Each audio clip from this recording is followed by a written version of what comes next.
नमस्कार, मैं हूं आपके साथ में श्वेता गर्ग और आप देख रहे हैं 4TV न्यूज। अब वक्त चला है देश दुनिया की तमाम बड़ी खबरों का।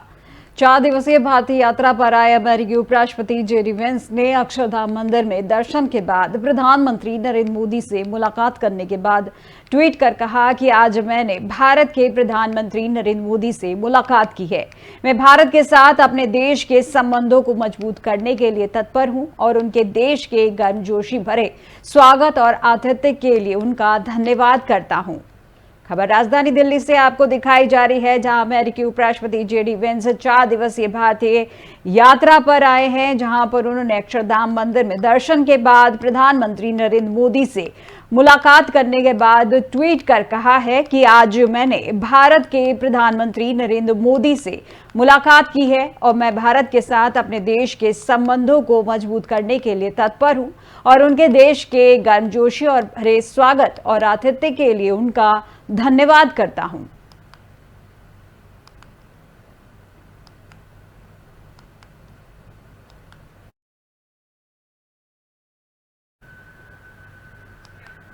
और अब एक बड़ी खबर बता दें, जब भारत दौरे पर है अमेरिकी के उपराष्ट्रपति जेडी वेंस, जब देर रात जयपुर पहुंचे हैं जेडी वेंस।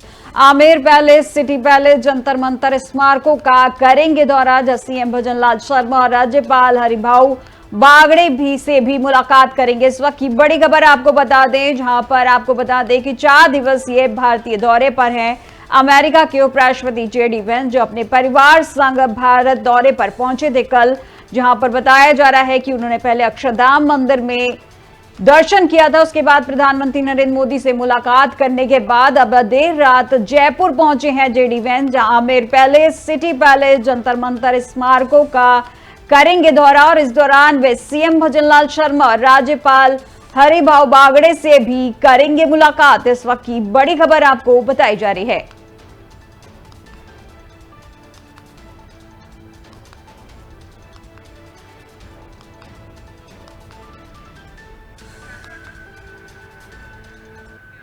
और अब अगली बड़ी खबर आपको प्रधानमंत्री मोदी से जुड़ी बड़ी खबर आपको बता दें, जब 22 से 23 अप्रैल को सऊदी अरब के दौरे पर हैं पीएम मोदी, जहां सऊदी अरब के क्राउन प्रिंस ने किया है निमंत्रित। मोहम्मद बिन सलमान के निमंत्रण पर जा रहे हैं रियाद, जहां पे क्राउन प्रिंस मोहम्मद बिन सलमान के साथ होगी द्विपक्षीय वार्ता। एनर्जी, डिफेंस और IMEC जैसे मुद्दों पर होगी अहम चर्चा। जहां बैठक में कई सहमतियों पर आज लगेगी मुहर और इजरायल, फिलिस्तीनी सहित कई अहम मुद्दों पर होगी बातचीत।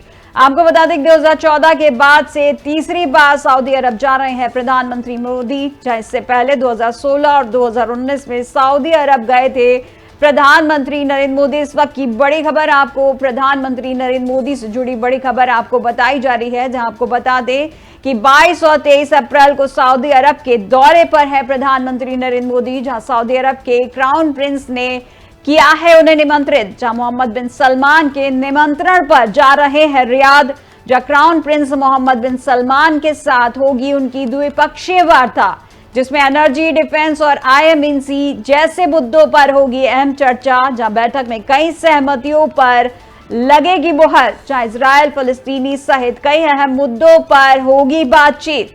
वहीं 2014 के बाद ये तीसरी उनकी यात्रा है सऊदी अरब की, जिसको लेकर बता दें कि इससे पहले 2016 और 2019 में सऊदी अरब गए थे प्रधानमंत्री नरेंद्र मोदी।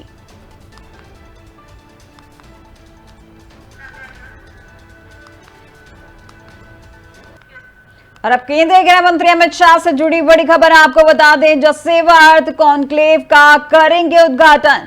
जाबाज की उपयोगिता का पता लगाने के लिए करेंगे उद्घाटन। दरअसल केंद्रीय गृह मंत्री अमित शाह मंगलवार को जलवायु परिवर्तन के असर को कम करने और आर्थिक विकास को बढ़ावा देने के बांस की उपयोगिता का पता लगाने के लिए सेवा अर्थ कॉन्क्लेव का उद्घाटन करेंगे और इस पर महाराष्ट्र में पर्यावरण एवं सतत विकास के लिए मुख्यमंत्री के कार्यकाल की अध्यक्ष पाशा पटेल ने बताया कि शाह इस सम्मेलन का उद्घाटन करेंगे, जिसका आयोजन फिनिक्स फाउंडेशन संस्था लातूर और Indian chamber of food and agriculture द्वारा किया जा रहा है। इस वक्त की बड़ी खबर आपको बताई जा रही है, केंद्रीय गृह मंत्री से जुड़ी बड़ी खबर आपको बता रहे हैं, जहां पर केंद्रीय गृह मंत्री अमित शाह मंगलवार को जलवायु परिवर्तन के असर को कम करने और आर्थिक विकास को बढ़ावा देने में बांस की उपयोगिता का पता लगाने के लिए सेवा अर्थ कॉन्क्लेव का उद्घाटन करेंगे, जहां इस पर महाराष्ट्र के पर्यावरण एवं सतत विकास के लिए मुख्यमंत्री के कार्यबल को अध्यक्ष पाशा पटेल ने बताया है कि शाह इस सम्मेलन का उद्घाटन करेंगे, जिसका आयोजन फिनिक्स फाउंडेशन संस्था लातूर और Indian chamber of food and agriculture द्वारा किया जा रहा है।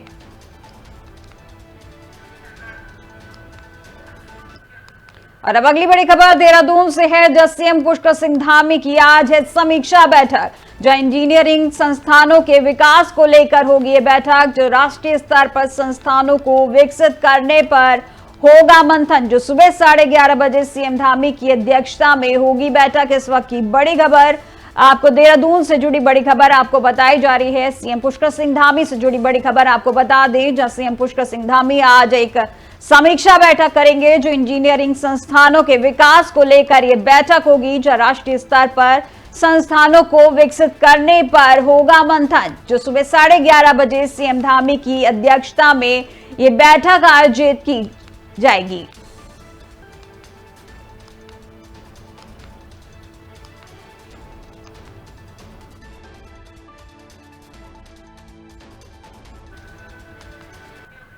और पश्चिम बंगाल से जुड़ी बड़ी खबर आपको बता दें, जहां मुर्शिदाबाद में हुई सांप्रदायिक हिंसा का मामला, जिसमें राष्ट्रपति शासन लागू करने की मांग पर आज सुनवाई, जहां कथित अतिक्रमण के लिए की जा रही हैं टिप्पणियां। दरअसल उच्चतम न्यायालय मुर्शिदाबाद में हुई सांप्रदायिक हिंसा को लेकर पश्चिम बंगाल में राष्ट्रपति शासन लगाने की मांग वाली एक अर्जी पर मंगलवार को सुनवाई करेगा, जहां साथ ही उसने यह भी कहा है कि हाल ही के निर्णयों के जरिए विधायी क्षेत्र पर कथित अतिक्रमण के लिए उसके खिलाफ टिप्पणियां की जा रही हैं, जो पश्चिम बंगाल के निवासी देवदत्त माझी और मणि मुंजाल ने इस महीने वक्फ या इस्लामी धर्मार्थ बंदोबस्त के विनिमय और प्रबंधन के लिए कानून के खिलाफ विरोध प्रदर्शन के बाद हिंदुओं पर कथित हमलों का हवाला देते हुए राज्य में राष्ट्रपति शासन की मांग की है। पश्चिम बंगाल से जुड़ी बड़ी खबर आपको बताई जा रही है, जब मुर्शिदाबाद में हिंसक प्रदर्शन को लेकर आपको बड़ी खबर, जो उच्चतम न्यायालय मुर्शिदाबाद में हुई सांप्रदायिक हिंसा को लेकर पश्चिम बंगाल में राष्ट्रपति शासन लागू करने की मांग वाली एक अर्जी पर आज सुनवाई करेगा, जहां साथ ही उसने यह भी कहा है कि हाल ही के निर्णयों के जरिए विधायी क्षेत्र पर कथित अतिक्रमण के और उसके खिलाफ टिप्पणियां की जा रही हैं, जो पश्चिम बंगाल के निवासी देवदत्त माझी और माड़ी मुंजाल ने इस महीने वक्फ या इस्लामी धर्मार्थ बंदोबस्त के विनिमय के लिए और प्रबंधन के लिए नए कानून के खिलाफ विरोध प्रदर्शन के बाद हिंदुओं पर कथित हमलों का हवाला देते हुए राज्य में राष्ट्रपति शासन की मांग की है।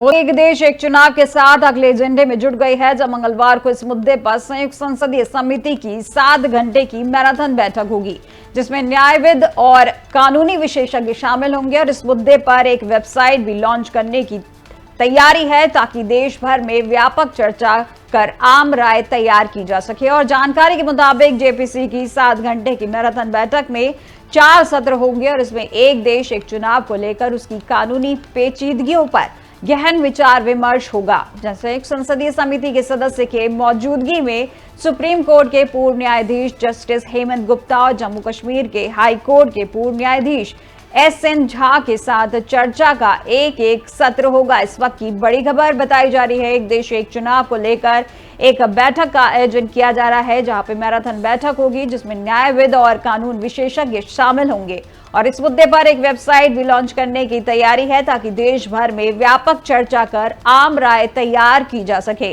वही जानकारी के मुताबिक जेपीसी की 7 घंटे की मैराथन बैठक में 4 सत्र होंगे और उसमें एक देश एक चुनाव को लेकर उसकी कानूनी पेचीदगियों पर गहन विचार विमर्श होगा। जैसे संसदीय समितियों के सदस्यों की मौजूदगी में सुप्रीम कोर्ट के पूर्व न्यायाधीश जस्टिस हेमंत गुप्ता और जम्मू कश्मीर के हाई कोर्ट के पूर्व न्यायाधीश एसएन झा के साथ चर्चा का एक सत्र होगा।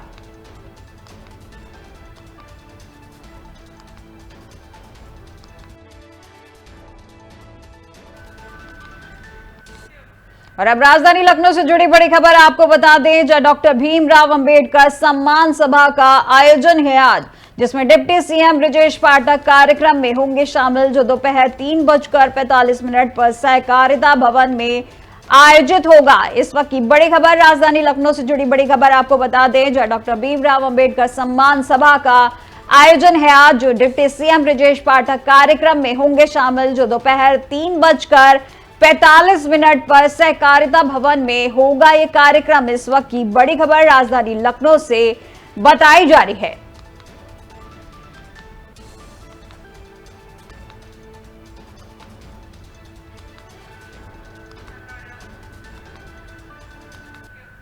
और अब अगली बड़ी खबर अयोध्या से है, जो उप मुख्यमंत्री केशव प्रसाद मौर्य का दौरा है आज। लगभग 12 बजे ताराजी रिजॉर्ट पहुंचेंगे डिप्टी सीएम। भीमराव अंबेडकर जयंती समारोह में लेंगे भाग, जो सर्किट हाउस में विभागीय अधिकारियों संग होगी बैठक, जो विकासशील व निर्माणाधीन परियोजना का करेंगे निरीक्षण। इस वक्त की बड़ी खबर अयोध्या से जुड़ी बड़ी खबर आपको बताई जा रही है, जहां उप मुख्यमंत्री केशव प्रसाद मौर्य का दौरा है आज, जो लगभग 12 बजे ताराजी रिजॉर्ट पहुंचेंगे डिप्टी सीएम, जहां भीमराव अंबेडकर जयंती समारोह में लेंगे भाग, जो सर्किट हाउस में विभागीय अधिकारियों संग एक बैठक होगी, जो विकासशील व निर्माणाधीन परियोजनाओं का करेंगे निरीक्षण। इस वक्त की बड़ी खबर आपको अयोध्या से बताई जा रही है।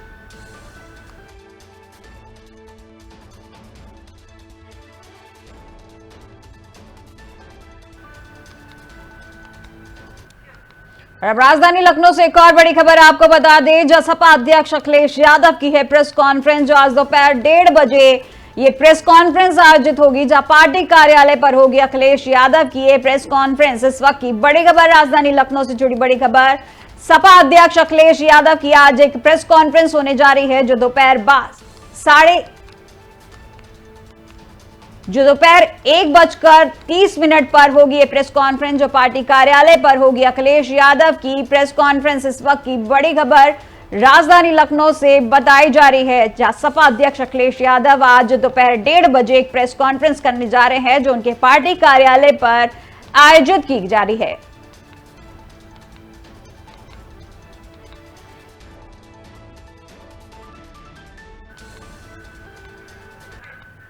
केंद्र सरकार ने सोमवार को प्रवर्तन निदेशालय यानी ईडी में 4 आईआरएस और 1 आईपीएस अधिकारी सहित 5 विशेष निदेशकों की नियुक्ति की गई है, जिसमें एक आधिकारिक आदेश में यह जानकारी दी गई है। और इसमें कैबिनेट की नियुक्ति समिति एसीसी ने 1997 बैच के एजीएम-यूटी कैडर के भारतीय पुलिस सेवा आईपीएस अधिकारी विप्लव कुमार चौधरी के अलावा 2003 और 2005 बैच के आयकर कैडर के भारतीय राजस्व सेवा आईआरएस अधिकारी क्रमशः टी शंकर और एन पद्मनाभम को नामों को मंजूरी दी गई है।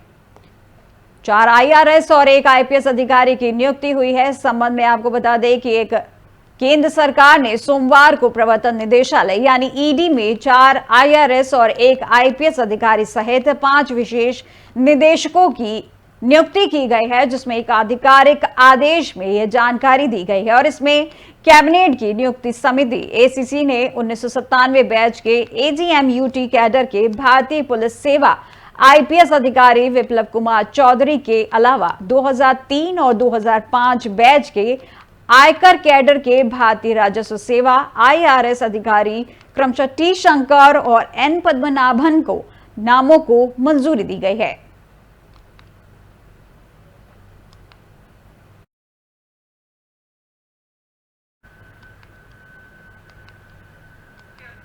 राजधानी लखनऊ से एक और बड़ी खबर आपको बता दें, जहां यूपी में 3 आईपीएस अफसरों का तबादला हुआ है। जहां डीके ठाकुर एडीजी मेरठ से एसएसएफ भेजे गए, जब भानु भास्कर बने हैं नए एडीजी मेरठ जोन, जहां संजीव गुप्ता को मिली है प्रयागराज जोन की कमान। इस वक्त की बड़ी खबर आपको राजधानी लखनऊ से जुड़ी बड़ी खबर बताई जा रही है, जहां यूपी में 3 आईपीएस अफसरों के तबादले किए गए हैं, जिसमें डीके ठाकुर एडीजी मेरठ से एसएसएफ भेजे गए हैं, जब भानु भास्कर बने हैं नए एडीजी मेरठ जोन।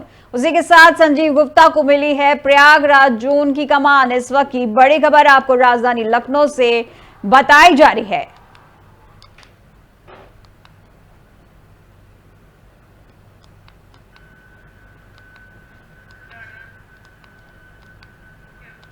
देश के वक्फ कानून में प्रस्तावित संशोधनों के खिलाफ आज राजधानी दिल्ली में मुस्लिम संगठनों का एकजुट विरोध प्रदर्शन होने जा रहा है। जो all India Muslim personal law board की अगुवाई में यह प्रदर्शन ना मुस्लिम समुदाय के हितों की रक्षा के लिए किया जा रहा है। वहीं पिछले महीने मार्च में हुए बड़े प्रदर्शन के बाद अब यह आंदोलन राष्ट्रीय स्तर पर भी किया जा रहा है। इस वक्त की बड़ी खबर आपको बता दें, जब वक्फ संशोधन कानून के खिलाफ में एक प्रदर्शन किया जा रहा है, तो देश के वक्फ कानून में प्रस्तावित संशोधनों के खिलाफ आज राजधानी दिल्ली में मुस्लिम संगठनों का एकजुट विरोध प्रदर्शन होने जा रहा है। जो all India Muslim personal law board की अगुवाई में यह प्रदर्शन न मुस्लिम समुदाय के हितों की रक्षा के लिए किया जा रहा है। वहीं पिछले महीने मार्च में हुए बड़े प्रदर्शन के बाद अब यह आंदोलन राष्ट्रीय स्तर पर भी किया जा रहा है।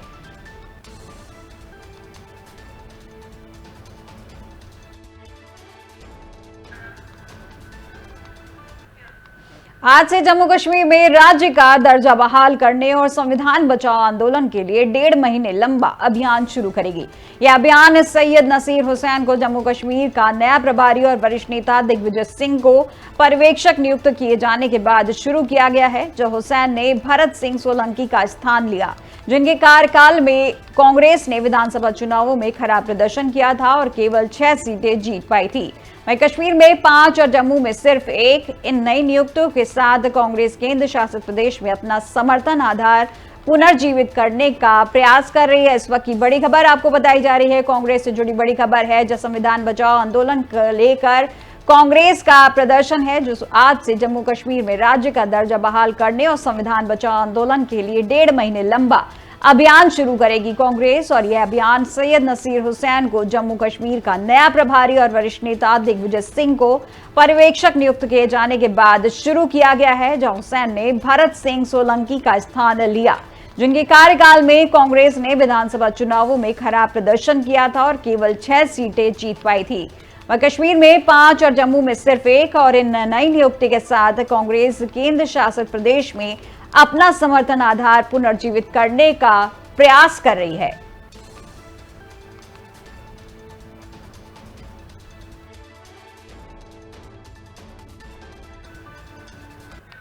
और अब दिल्ली से एक बड़ी खबर आपको बता दें, जो संगठन सृजन अभियान के तहत आज कांग्रेस की है बैठक। लोकसभा ऑब्जर्वर और स्टेट एग्जीक्यूटिव की बैठक है, जहां पार्टी संगठन को मजबूत बनाने को लेकर होगी ये बैठक, जो सुबह 11 बजे और दोपहर 1 बजे होंगी ये बैठकें। जहां दिल्ली प्रदेश कांग्रेस कार्यालय में होंगी ये बैठक। इस वक्त की बड़ी खबर आपको दिल्ली से बताई जा रही है, जहां पे कांग्रेस से जुड़ी बड़ी खबर आपको बता दें, जो संगठन सृजन अभियान के तहत आज कांग्रेस की बैठक है, जो लोकसभा ऑब्जर्वर और स्टेट एग्जीक्यूटिव की बैठक है। जहां पार्टी संगठन को मजबूत बनाने को लेकर होगी ये बैठक, जहां पे सुबह 11 बजे और दोपहर 1 बजे ये बैठकें होंगी, जहां पे दिल्ली प्रदेश कांग्रेस कार्यालय में होंगी ये बैठकें।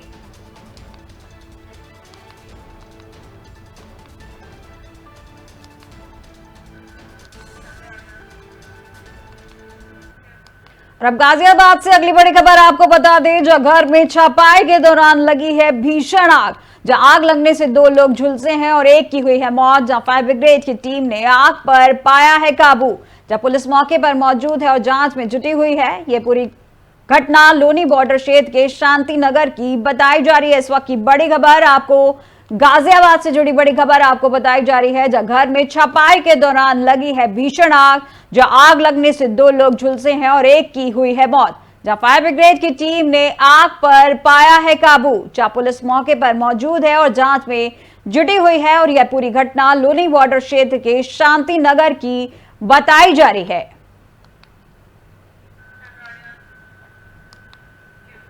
विदेशी आतंकवादी गिरोह का सदस्य गिरफ्तार हुआ है। जहां हरप्रीत सिंह को एफबीआई ने गिरफ्तार किया है। जो एफबीआई निदेशक काश पटेल ने दी है इसकी जानकारी। दरअसल विदेशी आतंकवादी गिरोह का सदस्य हरप्रीत सिंह गिरफ्तार किया गया है और इसको लेकर एफबीआई निदेशक काश पटेल ने ट्वीट कर कहा है कि हरप्रीत सिंह पकड़ा गया है और यह अमेरिका में अवैध रूप से रह रहे कथित विदेशी आतंकवादी गिरोह का हिस्सा है, जिसके बारे में हमारा मानना है कि वे भारत और अमेरिका दोनों में पुलिस स्टेशनों पर कई हमलों की योजना बनाने में शामिल था। जहां एफबीआई सैक्रामेंटो ने स्थानीय और भारत में अपने सहयोगियों के साथ समन्वय करके जांच की, जहां सभी ने बेहतरीन काम किया है और न्याय होगा।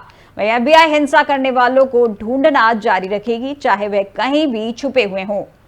विदेशी आतंकवादी गिरोह के एक सदस्य को एफबीआई ने किया है गिरफ्तार। आपको बता दें कि इसको लेकर बताया जा रहा है कि विदेशी आतंकवादी गिरोह का सदस्य हरप्रीत सिंह गिरफ्तार किया गया है और इसको लेकर एफबीआई निदेशक काश पटेल ने ट्वीट कर इसकी जानकारी देते हुए कहा कि हरप्रीत सिंह पकड़ा गया है और यह अमेरिका में अवैध रूप से रह रहे कथित विदेशी आतंकवादी गिरोह का हिस्सा है, जिसके बारे में हमारा मानना है कि भारत और अमेरिका दोनों में पुलिस स्टेशनों पर कई हमलों की योजना बनाने में शामिल था। वहीं एफबीआई सैक्रामेंटो ने स्थानीय और भारत में अपने सहयोगियों के साथ समन्वय करके जांच की है और सभी ने बेहतरीन काम किया है और न्याय होगा। वहीं एफबीआई हिंसा करने वालों को ढूंढना जारी रखेगी, चाहे वे कहीं भी छुपे हुए हों।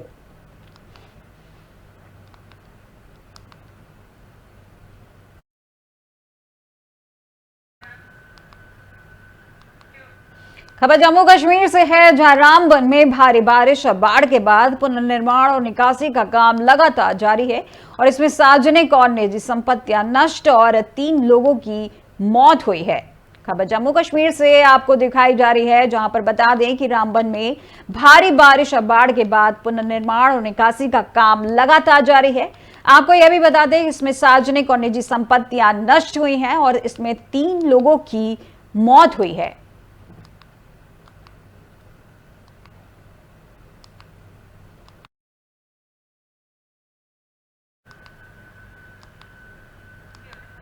बीजेपी के दिल्ली में सत्ता में आने से पहले ही यमुना की स्थिति एक बड़ा राजनीतिक और सामाजिक मुद्दा बन चुकी थी। प्रधानमंत्री नरेंद्र मोदी ने मन से यमुना को साफ करने और इसे उसके पुराने रूप में वापस लाने का वादा किया था और उन्होंने गुजरात के साबरमती रिवर फ्रंट की तर्ज पर यमुना रिवर फ्रंट विकसित करने की भी घोषणा की थी। और इसी कड़ी में प्रधानमंत्री मोदी ने हाल ही में दिल्ली में यमुना पुनरुद्धार को लेकर एक उच्च स्तरीय समीक्षा बैठक की और यह मीटिंग इस दिशा में एक बड़ा कदम मानी जा रही है, जिससे स्पष्ट होता है कि सरकार अब इस वादे को जमीन पर उतारने के लिए पूरी तरीके से तैयार है। वहीं बैठक में यमुना नदी की वर्तमान स्थिति का गहन मूल्यांकन किया गया और इसके प्रदूषण को कम करने, जल प्रवाह बनाए रखने और तटों को हरा भरा करने की दिशा में चल रही योजनाओं की समीक्षा की गई। वहीं साथ ही भविष्य की रणनीतियों पर भी चर्चा की गई और इस मीटिंग के बाद एक व्यापक और बहुआयामी योजना तैयार की गई है, जिसका लक्ष्य यमुना को पूरी तरह के प्रदूषण मुक्त और स्वच्छ बनाना है। यह योजना न केवल वहां रहने वाले जीव जंतुओं के लिए फायदेमंद होगी, बल्कि दिल्ली वासियों को भी एक स्वच्छ और सुरक्षित जल स्रोत प्रदान करेगी। सरकार का यह कदम न सिर्फ यहां फैले हवा में सुधार की दिशा में एक बड़ी पहल है, बल्कि लोगों से किए गए वादों को निभाने की प्रतिबद्धता भी दर्शाता है। सरकार ने इस मीटिंग के माध्यम से क्या क्या विचार किया है यमुना नदी की सफाई के लिए, देखिए इस रिपोर्ट में। योजना का उद्देश्य और प्रमुख लक्ष्य। इस योजना का मुख्य उद्देश्य यमुना नदी में गिरने वाले प्रदूषित जल, विशेषकर नालों के माध्यम से जो गिरते हैं, उसको पूरी तरह से शुद्ध करना है और इसके लिए सीवेज ट्रीटमेंट प्लांट यानी एसटीपी की क्षमता में वृद्धि, नालों की सफाई और नदी के तटों को हरा भरा करने जैसे कदम उठाए जाएंगे। योजना में 2025 तक यमुना को स्नान योग्य मानक तक लाने का लक्ष्य निर्धारित किया गया है। कार्य योजना के प्रमुख घटक। इस सफाई अभियान के लिए सरकार की तरफ से कार्य योजना तैयार की गई है और इसके कई प्रमुख घटक हैं। पहला है सीवेज ट्रीटमेंट प्लांट की क्षमता में वृद्धि। दिल्ली सरकार ने मौजूदा एसटीपी की क्षमता में वृद्धि करने की योजना बनाई है और इसके तहत दिसंबर 2026 तक एसटीपी की क्षमता को 792 मिलियन गैलन प्रतिदिन से बढ़ाकर 964.5 एमजीडी करने का लक्ष्य है और इसमें नए एसटीपी का निर्माण और विकेंद्रीकृत एसटीपी की स्थापना शामिल है। दूसरा है नालों की सफाई और जल शोधन। योजना में प्रमुख नालों की सफाई पर विशेष ध्यान दिया गया है। नजफगढ़, सप्लीमेंट्री और शाहदरा ड्रेन जैसे नालों के पानी को शुद्ध करने के लिए फ्लोटिंग बूम, छोटे बांध, एयरेशन उपकरण और बांस के फ्लोटिंग वेटलैंड जैसे उपाय अपनाए जाएंगे और इसके अलावा नालों के पानी में फास्फेट की मात्रा को कम करने के लिए रसायन मिलाया जाएगा। तीसरा है अतिक्रमण हटाना और नदी तटों का सौंदर्यीकरण। योजना के तहत यमुना के किनारे अवैध अतिक्रमण को हटाने के लिए पिछले 31 महीनों में 1500 एकड़ से अधिक क्षेत्र को खाली कराया गया है।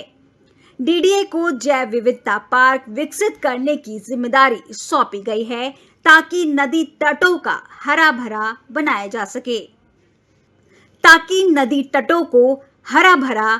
जा सके।